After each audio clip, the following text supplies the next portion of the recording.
يكون لحقه كذا ولشكره أداء ولصوابه موجبا ولحسن مزيده مقربا والصلاة والسلام على سيد من نبي شفيع المذنبين راحة للعاشقين والمراد المشتاقين شمس العارفين والسراج الصالحين نبي مصباح والعلم صاحب الجود والكرم والله حافظه وجبرائيل خادمه والبراق مركبه سدرة المنتهى مقامه كعب قوسين محبوب رب المشرقين والمغربين جد الحسن والحسين مولانا ومولاي الثقلين أبو القاسم محمد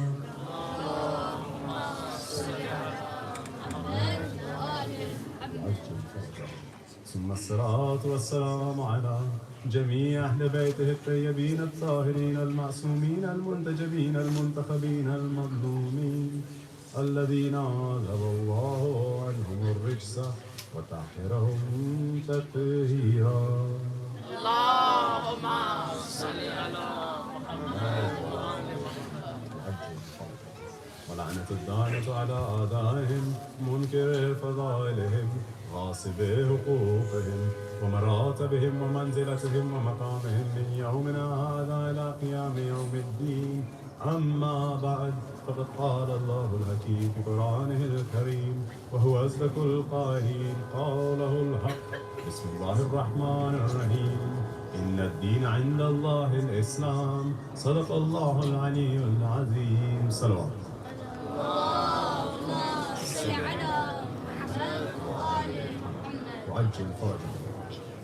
Allah Azza wa Jal, He says in the Holy Quran, Bismillah ar-Rahman ar-Rahim, Inna ad-Deena inda Allah al-Islam. Verily, surely, definitely, the religion closest to Allah Azza wa Jal is al-Islam, the religion of Islam. Now Allah Azza wa Jal here, He's telling us first of all that Islam is very close to Him, but He's placed a certain limit on this. He's placed a certain control. How? Where? When He says al-Islam, that means the Islam. That means it's a very specific type of Islam, and to explain the difference, if I were to tell one of you guys, can you go and get me a chair? It doesn't matter which chair you bring me, as long as you bring me a chair, you've done what I asked. If I ask you, can you bring me that chair, and you go and bring me a different chair, then you've not done what I asked you. I've told you very specifically which chair I wanted you to bring me, but you didn't bring me that chair. Allah subhanahu wa ta'ala, He specified the Islam, al-Islam. A very specific Islam that Allah Azza wa Jalla is talking about here. Which Islam is that? And it's important that we recognize the difference here between two Islams that I'm going to talk about today. Now, there's only one religion of Islam, but Allah Azza wa Jalla sent down one religion which was perfect. But we as humans, because we are prone to make mistakes, because we have different understandings, we have different ways of seeing things and understanding things, ways of thinking about things, which is perfectly normal. We've taken a lot of the things that Allah Azza wa Jalla has told us, we've taken a lot of that Islam and we've applied our own kind of life to it, we've applied our own thoughts to it, we've applied our own understanding to it, and all of a sudden now you've got the Islam which Allah subhanahu wa ta'ala sent, and the Islam which is what we practice, which is what we do. Now, the two of them, they're very simple, but what Allah Azza wa Jalla sent, we say that that is the perfect Islam, right? Allah subhanahu wa ta'ala here, He's saying, Inna ad-Deena inda Allah al-Islam. Verily the religion closest to Allah Azza wa Jalla is Islam. And if it's the religion closest to Allah Azza wa Jalla, then it must like the things which Allah subhanahu wa ta'ala likes. It must need the things which Allah Azza wa Jalla needs from us. What are they? So if Islam says, for instance, or if Allah Azza wa Jalla, for instance, says that He likes honesty, then the Muslims, they must be honest. Islam, to follow Islam must mean that you are honest. If Allah Azza wa Jalla says that He likes you to be trustworthy, then the Muslims, those who follow Islam, they have to be trustworthy. If He says He likes you to be kind, then those people who follow Islam have to be kind. You can think of 100 different examples, but here's the key. All of those things which Allah Azza wa Jalla says He wants us to be, all of those attributes that He wants us to have, Allah Azza wa Jalla Himself holds those attributes. That's why He wants them for us. He wants us to be a manifestation of the good attributes of Allah Azza wa Jal. So, if Allah Azza wa Jal says that He likes for us to be truthful, it's because Allah Azza wa Jal is truthful. It's because He's honest. If He likes us to be trustworthy, it's because Allah Azza wa Jal is worthy of trust. So we see those who follow Islam have to emulate, they have to copy and have the attributes that Allah Azza wa Jal holds as well. Not to the same extent, not to the same level, not even on the same scale, but we have to have those attributes in the same way, as much of the way as we can. But here's the deal. Allah Azza wa Jal, and we've spoken about so in the past few days, He's perfect. And one of the very definitions of perfection is what? That it can't get better. Because if something can get better, then there's room for improvement. If there's room for improvement, then it's not perfect. It's like saying, if a football player plays a match and he plays a 10 out of 10 game, but he missed a penalty. Is that a 10 out of 10 game? No. Why? He missed the penalty. He could have done better. 10 out of 10 means there was nothing he could have done better. If Allah Azza wa Jal were to get better, then He was never perfect to begin with. In the same way, Islam has to follow the same standard. When Allah says, Inna Deena Inda Allah al-Islam, verily the religion of Allah Azza wa Jal is, the religion closest to Allah Azza wa Jal is Islam, it means that Islam has to be perfect in the same way.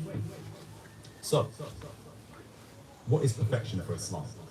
See, perfection means different things in different situations. I'll go with the example of football again. For a footballer, if you want to say that, if you want a perfect footballer, what are you looking at? He's got the aerial ability, the heading of Ronaldo, he's got the dribbling of Messi, he's got the vision of Ozil, he's got, I don't know, the agility, the press resistance of Iniesta, of Busquets, right? This is like the perfect footballer. But let's say if you're looking for the perfect lecturer, somebody who's doing what I'm doing, giving a lecture, giving a speech, the perfect lecturer. You're not going to say the perfect lecturer needs to have the heading ability of Ronaldo, because that's got nothing to do with this. You're not going to say the perfect lecturer needs to be able to dribble like Messi, because that's got nothing to do with this. Perfect means different things in different situations. For the perfect lecturer, you'd say that what they're talking about has to be true. The way they say it has to be something that you can understand. You'd have to say there's different criteria for the perfect lecturer. And you guys will all have your own different ideas of what a perfect lecturer is.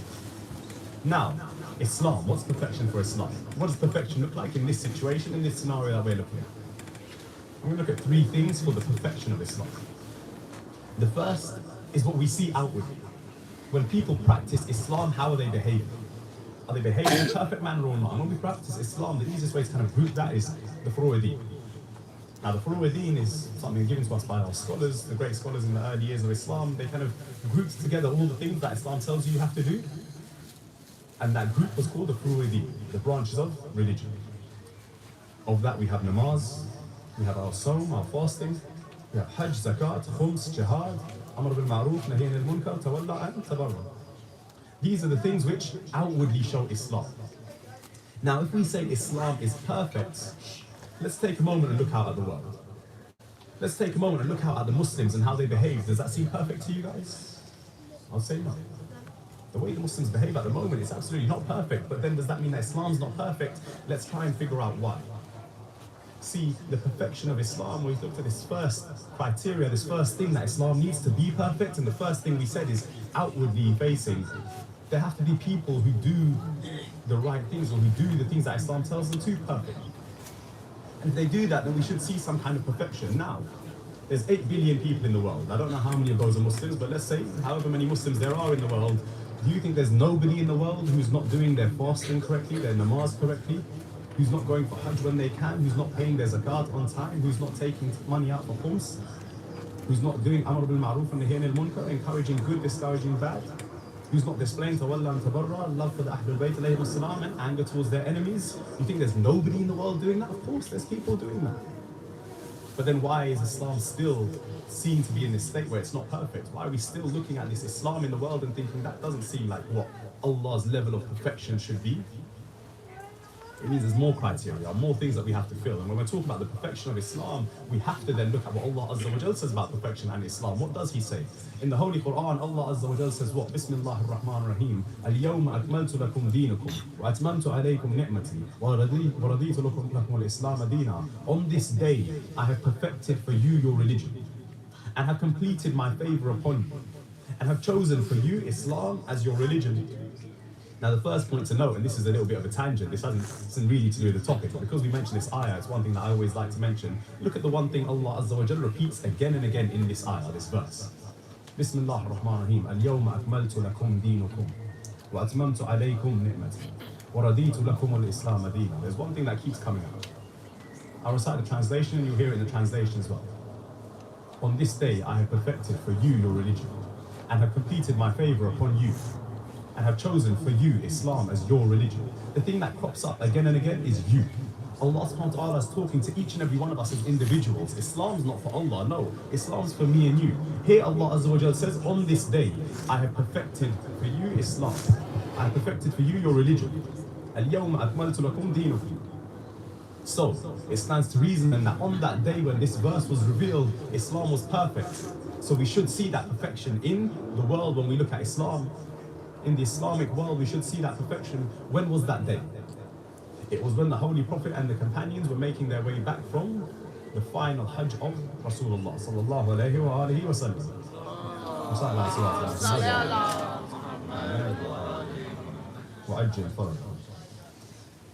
He stops everybody in a place called Ghadir, the Maidan of Ghadir, the battlefield of Ghadir, or the field of Ghadir, the valley of Ghadir. He stops everybody there and he announces what? He announces the wilayah of Amir al-Mu'mineen Ali ibn Abi Talib alayhi salatu was salam.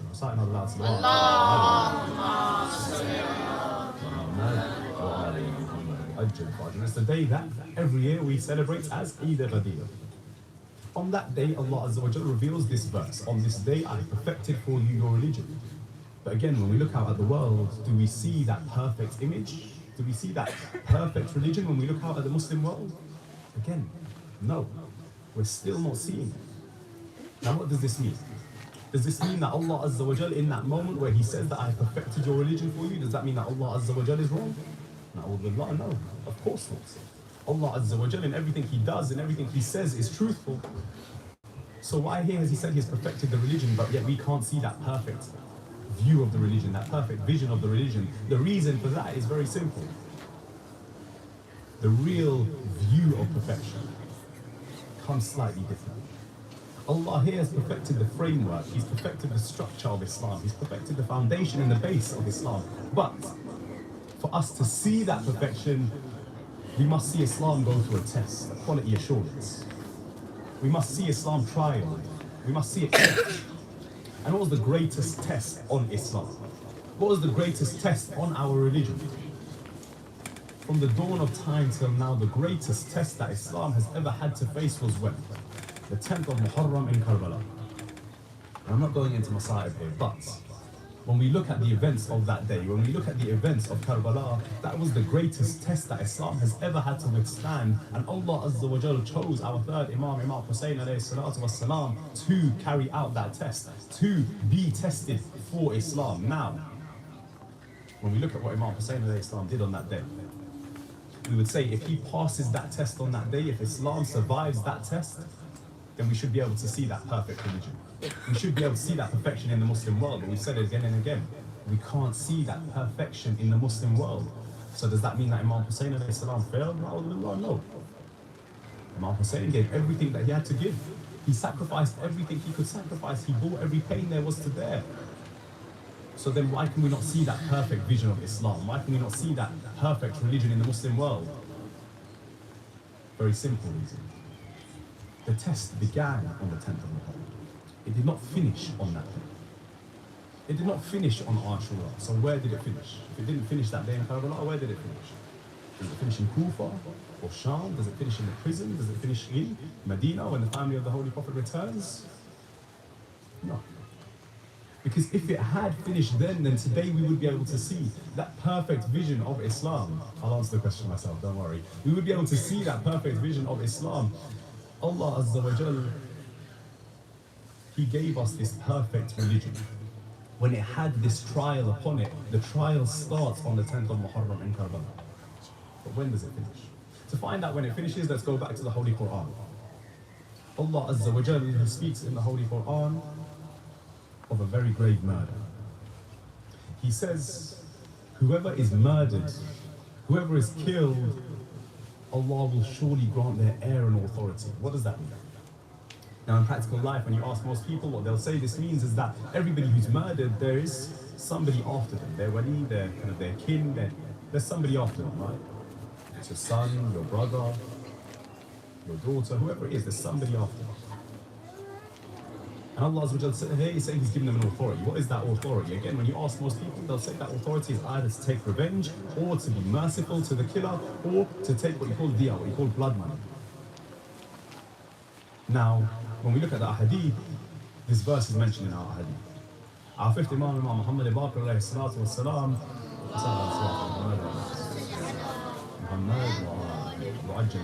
he tells us, the one who is killed is who? Imam Hussaini alayhi salam. And his heir who is given the authority is who? Naturally, we would think it is Imam Sajjad, the son of Imam Hussaini alayhi salam. That's usually who your heir is. The heir to any throne is always the son of the king. So the heir you'd think is Imam Sajjad. But here Imam Muhammad Baqir says, no, it's not Imam Sajjad. In fact, it is the 12th Imam, Imam Muhammad al-Mahdi al-Muntadhar, Ajjar Allah Ta'ala Faraj al-Sharif. Allahumma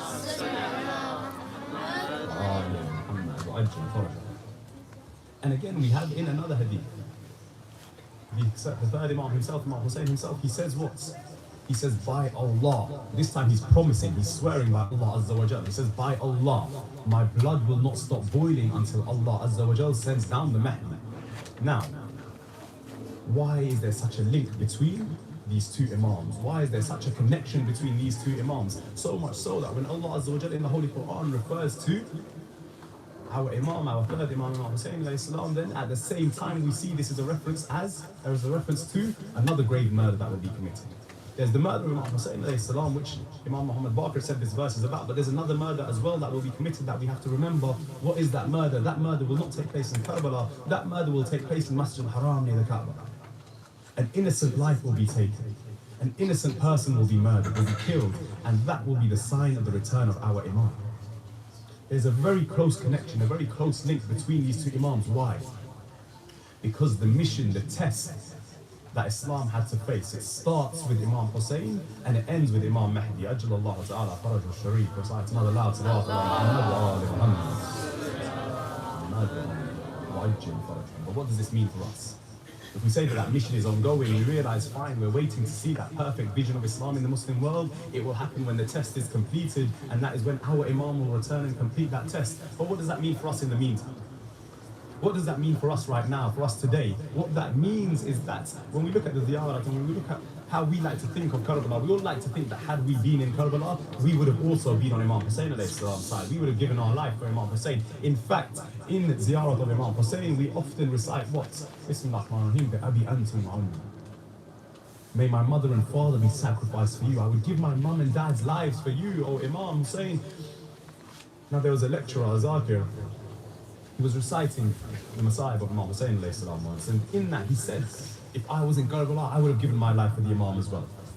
He completes the Majlis that night, he goes home, he goes to sleep. As he goes to sleep, he sees a dream. In his dream, he sees the Imam. When he sees the Imam approaches him, he says, look, behind you there is an army waiting. The man turns around, he sees there's an army of men.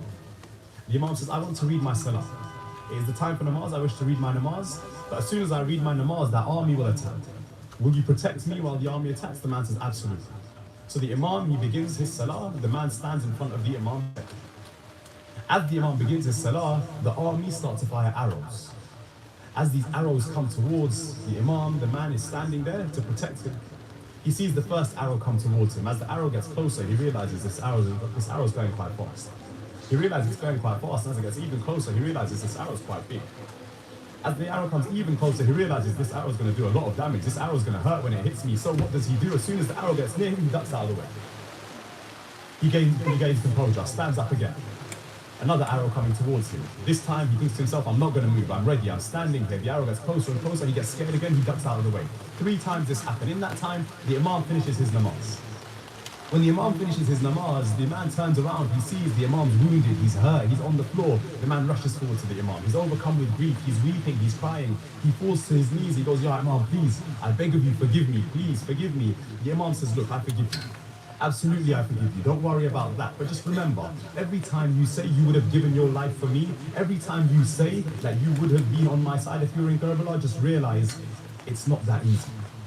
Just realize what my companions did was such a grave thing, such a big thing, such an important thing, such a difficult thing. So next time you want to say that if you were in Karbala, you would have given your life for me, take a moment and think, would you really have done that? Could you really have done that? What does that mean for our lives? What does that mean for me and you? I'll wrap it up with this final point. What it means for me and you.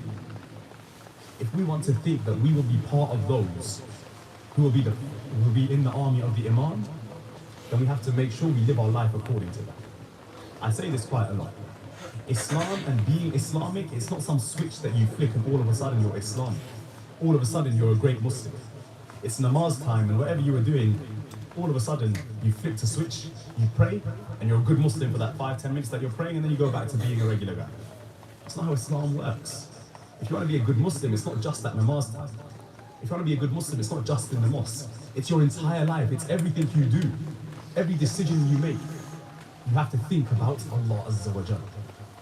When you do that, then you can find yourself to be amongst those who will be amongst the army of our Imam. And if you can't do that, then you have to try and improve yourself, to try and get better. And we see it in our lives all the time. You think all the time. It comes to namaz time, but you're at school and you're enjoying your lunchtime. You can't give up your lunchtime to pray. When the Imam calls you to give your life, you're going to make those same excuses. You're going to think, not right now, you know, after the football finishes. You're going to think, oh no, I've got a meeting in half an hour. After the meeting, I'll go. The Imam's calling you, he needs your help, and you'll think, there's so many people who are going to go help the Imam, you know, I'll go in a little while, or, you know, when he calls me specifically, I'll go. You make all these excuses. If you can't stop to pray your salah, what makes you think that when the Imam calls you, you're going to be able to stop whatever you're doing and go to help the Imam? Your salah is 5 minutes out of your time, 10 minutes at most. When the Imam calls you, that'll be for life. So make sure you live your life thinking about the Imam. Make sure you live your life with that purpose in mind. Make sure everything you do, every choice you make, every decision you make is in line with what the Imam needs from his army. And if you do that, then you can find yourself to be amongst the true believers of the Imam. Recite aloud Salat ala Muhammad wa ali Muhammad.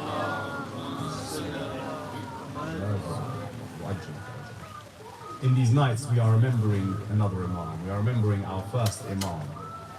In these nights, we remember the pain and the tragedy he went through. We've already looked at the events of 19th Muharram, that fateful Fajr Jama'ah. I want to go back a little bit further.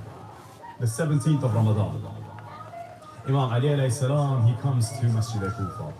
He is up on the minbar. His companions are watching as Imam Ali begins to start crying. Tears begin to shed from the Imam's eyes. The close companions of the Imam, they step forward. They say, Ya Imam, what has happened? What is making you cry so much on this day? The Imam, at this point, he starts to ask his companions some questions. He turns to his companions with tears in his eyes and he says, tell me, was I ever cruel to the orphans of Kufa? They say, no, Ya Imam. He says, did I ever hurt the children of Kufa? They say, no, Ya Imam. He says, did I not take care of the orphans in this city? They said, of course you did, Ya Imam. But tell us, what has this got to do with your crying? You took care of the orphans, we know it. The Imam turns around and he says, in just a few days' time, there will be some new orphans in Kufa. In a few days' time, my Zainab will become an orphan. My Kulthum will not have her father. My Hassan and Hussein will not have that person to look after them. Their father will no longer be there. When that day comes, remember how Ali used to go out every night with a sack of food on his back to give it to the orphans. Remember how Ali would sit with the orphans, would show care to them and love to them. When that day arrives, just make sure you do not forget how Ali took care of these orphans. That is how you must take care of my orphans. The night passes. Imam Ali tells those people, look, I need you all to do one thing for me tonight. Ali needs something from all his companions. What is it? He says to his companions, go back to your houses. Tell all the women and all your daughters and wives and sisters to go to the house of Zainab. They all go to the house of Sayyidah Zainab. They stand in the courtyard of her house. This is inside the walls of the house of Sayyidah Zainab, the courtyard. All the women gather inside. A short while later, Mawla Ali alayhi salam arrives. Sayyidah Zainab is in her bedroom. Imam Ali goes into her room. Sayyidah Zainab looks at her father. She says, my father Ali, I do not like this. Why have you invited everybody to my house? You know your Zainab does not like to be amongst crowds. You know your Zainab likes small gatherings. I do not like these big crowds. Mawla Ali says, Zainab, today I will ask something of you. Zainab, today I need you to do something for me. Zainab says, tell me, my father, what do you need?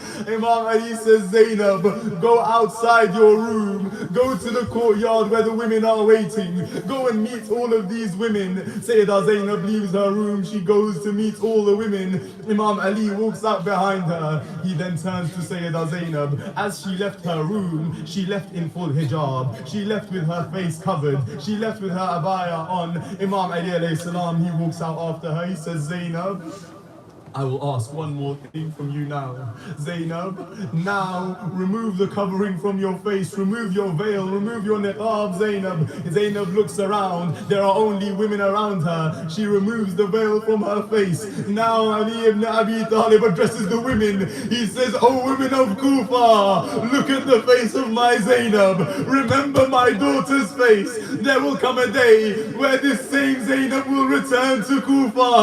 On that day, make sure you remember, this is the daughter of Ali and Zahra. On that day, make sure you remember, this is the granddaughter of Rasulullah. Take a moment to remember the face of my daughter. Ali ibn Abi Talib knows what is to come. The nights that pass, Ali is in great pain before he even gets to the 19th of Ramadan. The 18th of Ramadan comes. Imam Ali alayhi salam is asleep in the house of Imam Hassan. He hears outside there is the clamoring of swords. He hears swords being drawn. Imam Ali wakes up.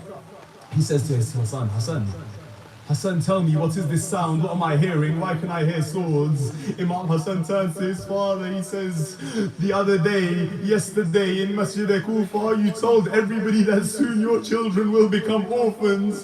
The people of the city have gathered. They wish to protect you. They have drawn their swords. They are here to protect their master. Imam Ali walks out. He addresses his companions. He says, oh people of Kufa, I admire your love for me. Thank you for the love you have shown, that you have arrived in Kufa, that you have arrived here to protect me with your swords and your armor. But just know that when Ali leaves this world, your swords will be useless. Your armor will not help you, nor will it help me. Go back to your homes. Ali made the promise and he must fulfill it.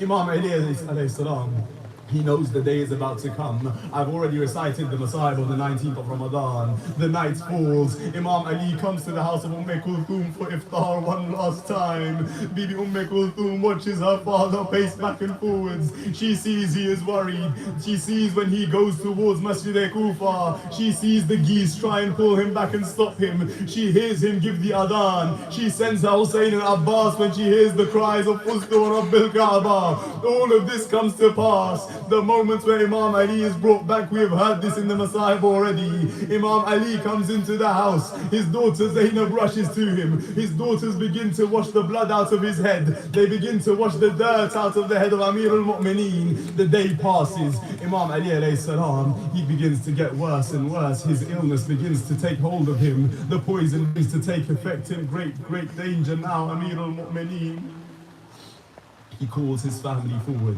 He places each hand in the hand of Imam Hassan. He places the hand of Abbas in the hands of Hussein. We've heard all of these Masa'ib over the past few days. I'm skipping all these Masa'ib. I will take you now to the day of Eid, after Imam Ali alayhi salam has passed, after Zainab and Kulthum have lost their father. Hussaini Mujtaba is the one who must take care of them. So what does he do? The first Eid that returns, the first Eid that comes after the passing of Imam Ali alayhi salam, Hussaini Mujtaba takes the amama of Amir al-Mu'mineen. He places it on his head. He comes towards Zainab and Kulthum. He says to them, look, I know our father has left us, but tell me today, what is it you wish from your father? Hassan will give you whatever you wish. Zainab says, I never asked for anything from my father. I never asked Ali for anything. Imam Hassan says, Zainab, no. Tell me, what do you want? For once I am asking you, ask me for something so that I may give you something on this Eid. Zainab holds her brother close. She hugs him tight. She cries and she weeps. She steps back. She gathers herself. She says, I know for one thing, there is nobody in this world who looks more like my father than my brother Abbas. He is the same in height. He is the same in how he walks. He is the same in how he talks. If there is one thing I can ask on this day, go and dress Abbas up in the clothes of Ali. Tell him to walk through the house so Zainab can feel like her father is here once again. I would say, Ya Zainab, if you needed your father so bad, all you needed to do was call out to your father and he would come back. How do I know this? It is Sham-e Ghariba. Zainab is in Karbala. She turns towards Najaf. She calls out, Ya Ali Adrikini. She sees a man approaching. She says to him, stop where you are. I am the daughter of Ali Zainab. I am protecting these tents. Do not come any further. The man who approaches, he stops for a moment and he says, tell me one more time, what is your name? Whose daughter are you? Zainab says again, I am Zainab bint Ali. The man advances further forward. He says, tell me one more time, what is your name? Whose daughter are you? She says, I am Zainab bint Ali. The man lifts the cloak from his face. He says, Zainab, how can it be that you call your father and Ali does not come to help his daughter? ألا لعنة الله على قوم الظالمين وسيعلم الذين ظلموا أي منقلب ينقلبون. We raise our hands in dua as we pray to Allah Azza wa Jalla. Oh Allah, for all those mu'mineen around the world who are suffering from ill health, grant them complete shifa. Oh Allah, for all those mu'mineen who were with us yesterday but have now left our ranks, grant them the highest ranks in Jannah.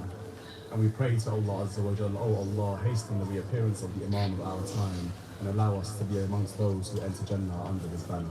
ربنا تقبل منا إنك أنت السميع الدعاء.